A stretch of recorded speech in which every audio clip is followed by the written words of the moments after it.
playing live, and we haven't really used so much studio tricks that we can't pull it off live.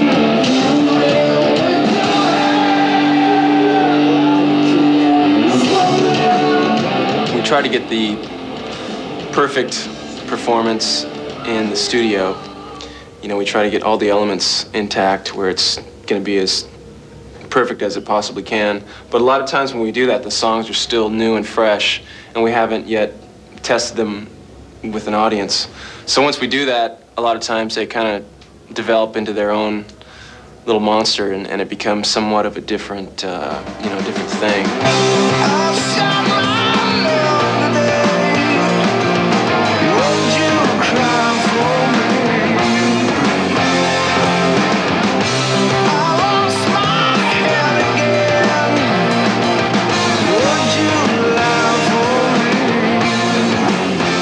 We don't have one designated writer, although Chris writes, the majority of the songs and lyrics.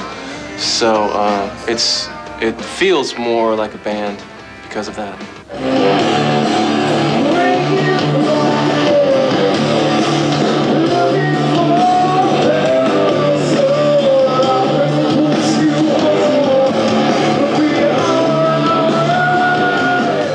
We were just stuck on what to call it, and that was a part of a lyric for the song Dusty. And we were kind of kicking that one around, then we tried some other titles and it didn't really work, and came back to that one. And, I guess if you take it literally, which we hardly ever do, it might signify like, you're being successful, but it can also have a downside to that, which could be, loss of, the initial spark of why bands get together, and just all the rigors that come with, becoming successful. But we really haven't got to the point where we're just so successful that it's not, not fun anymore and we're losing control. I guess it's more of a reflection on other bands that we know that just became super successful, and now they can't even go to the corner store anymore, The music of Seattle is as progressive as the people. Listen to Pearl Jam, Soundgarden, Nirvana. Where else can you get the Seattle sound?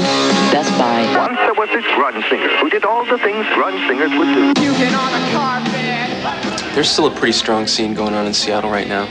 It's different from when we started in the late 80s, but, just all the comments that were made about, Kurt Cobain committing suicide, I guess, was kind of the sense of closure that represented. But the guy Doug Prey was filming in Seattle for about 4 years, and he featured a lot of bands that weren't really around at the time that we started playing in Seattle. So it was a pretty comprehensive view of what happened there.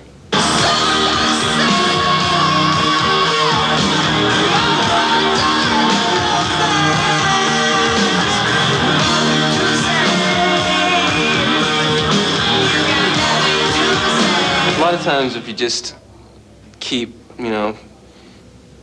on the same track that you've been going for years and years, it'll get old and stale. So we try to stretch it as much as we can, and we could go a lot farther too. So I think in the future we'll do more experimenting, and hopefully it'll keep rocking, and it'll contain all the elements that people know us for. But yeah, it's all a part of growing as a band to do that.